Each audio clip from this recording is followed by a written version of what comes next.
Hi, I'm Alan. Have you ever felt that in every war, you are useless? No matter how hard you improve your heroes, you can't beat others. I have had this experience myself. I even wanted to give up at one point. Since I learned the concept of the hero lineup, I am no longer afraid of war. There's even a feeling of anticipation. Except for those few high spenders, I can easily beat most players. In this video, I will share the concept or science to build a strong lineup by the formation.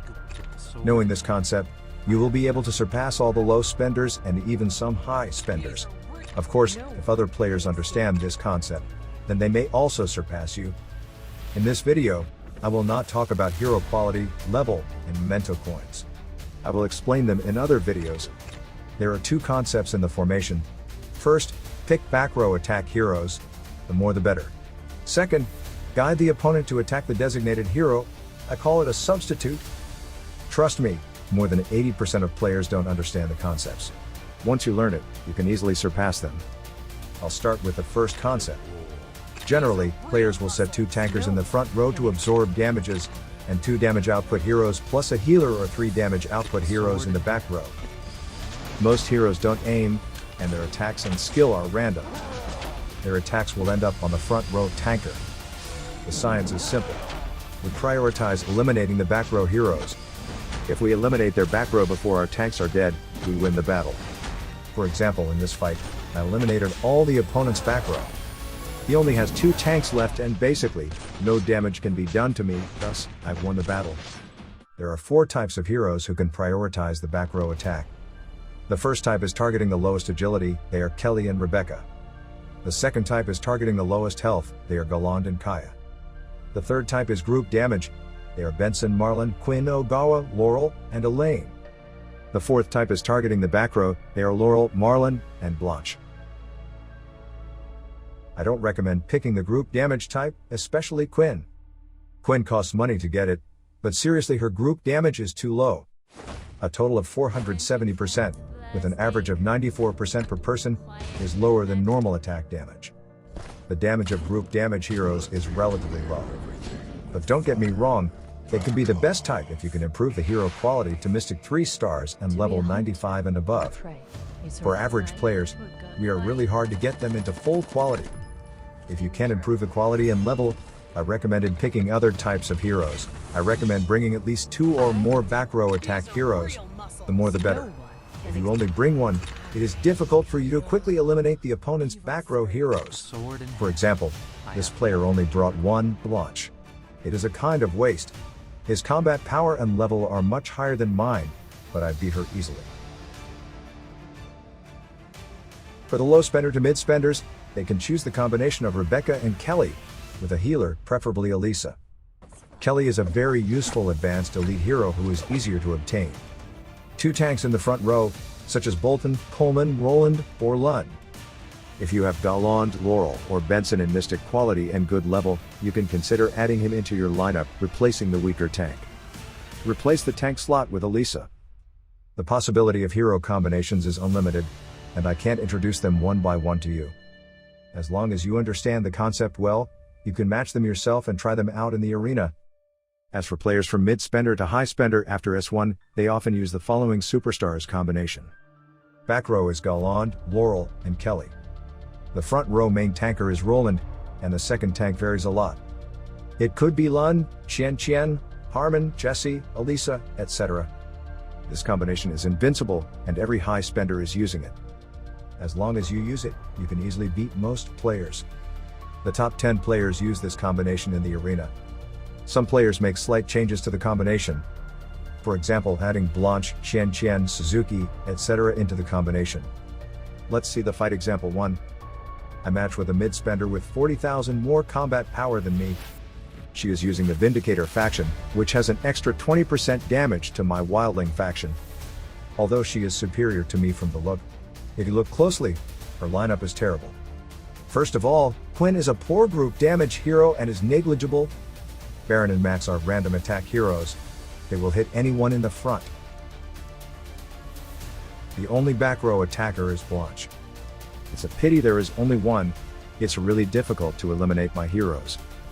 And she didn't use a substitute. Okay, the battle begins. First, my Kelly prioritizes the attack on her Quinn. In the third round, Quinn was eliminated. Her Blanche strikes my Kelly with skill but can't take her away with a single blow.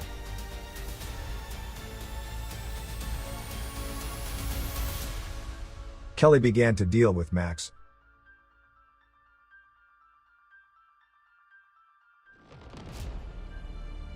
Max was eliminated in the sixth round. Blanche's skill strikes Jessie and couldn't take her away. Kelly started dealing with Blanche.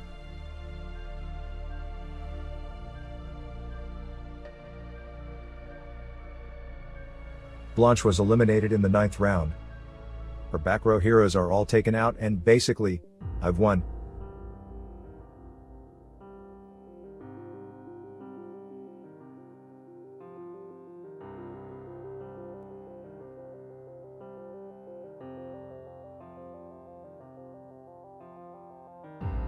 The second concept is very important.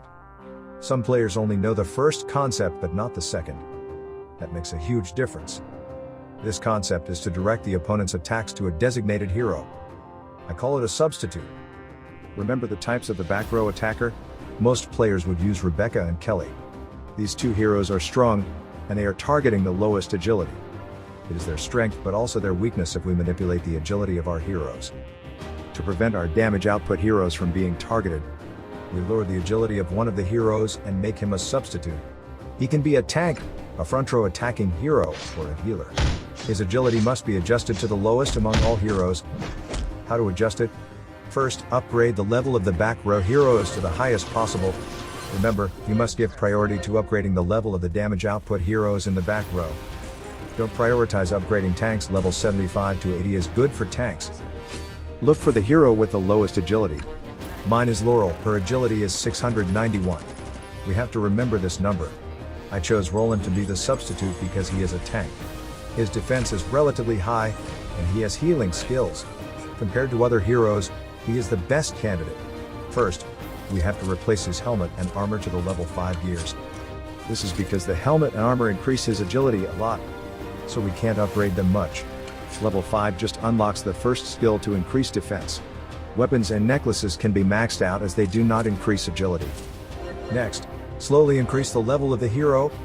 We have to keep an eye on his agility. It can't exceed 691. At level 80 his agility is 683, and that's just right. If you think the skills of armor are great, and it won't have much agility, you can upgrade it. For example, I upgraded the armor to level 10 to unlock more defense skills. As long as the hero has the lowest agility, we're good. If you don't have Roland or Heyman, you can choose Lund to be the substitute. Compared to other rare tanks, Lund has the highest HP and defense. You can also choose a healer as the substitute because they will keep healing herself. Let's see the fight example 2. I match against a low spender who was about the same CP as me. I can never beat him until I learn the lineup concepts. On the left is my lineup, and on the right is his lineup. My damage output heroes are Kelly and Rebecca, and his damage output heroes are Rebecca and Benson. My substitute is Jesse and he doesn't have a substitute. He seems to know the first concept but not the second. Okay, the battle begins. My Kelly attacks his Benson, which means Benson has the lowest agility.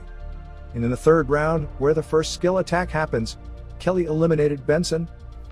He left only one damage output hero, Rebecca, who is targeting my substitute. She has no threat at all. Next, Kelly continued to attack Elisa with the lowest agility.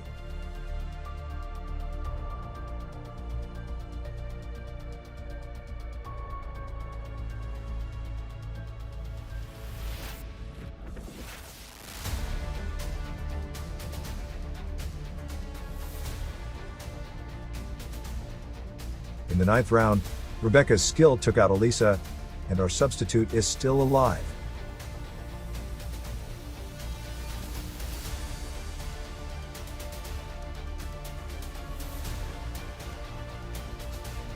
On the 12th round, my Rebecca and Kelly skills took out his Rebecca. He only left 2 tanks on the field and basically, I've won.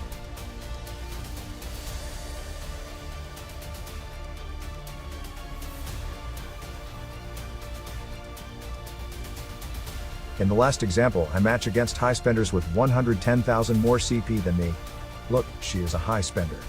She spent a lot of money drawing hero shards. She has 3 full quality heroes, aka Mystic 3 stars, and 2 nearly full quality heroes in Mystic 2 stars. My heroes are poor, only 2 are Mystic, and the others are gold. Her equipment is all very powerful, and mine are shabby. She has the upper hand on hero quality and equipment, and she is far more advanced than me. With higher look, her heroes got to attack first. That's a huge disadvantage and unfair to me. I have to withstand all her attacks to have a chance to take down her heroes. The lineup she used is almost the same as mine, with the same damage output heroes. The difference is the tanks in the front row. As for the substitute, she should have forgotten, thus Laurel was being attacked first. According to her lineup, Lun should be a substitute. On my side, a single substitute can't withstand all the attacks. So I turned both tanks in the front row into substitute.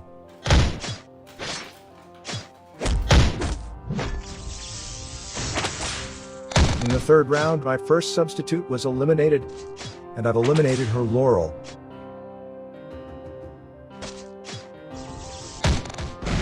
Her Kelly keeps attacking my second substitute, and her Galland attacked Kelly. Looks like my plan worked and bought some time for my damage output heroes.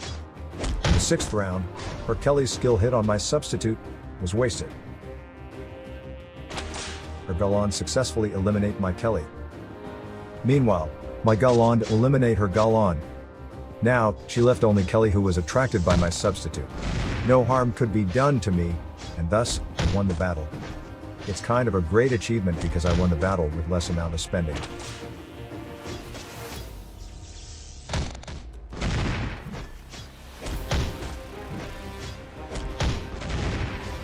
In conclusion, pick back row attackers wisely and use a substitute. You will easily surpass all who don't know the tricks. There are many lineup possibilities, and each of them has its weaknesses. As long as you understand the concept and have big money, you can dominate the game. If you don't have that money, then you have to work harder. There's still a chance. Okay, that's all for today. Thanks for watching. If you like this info, please like and subscribe to my channel. See you next time.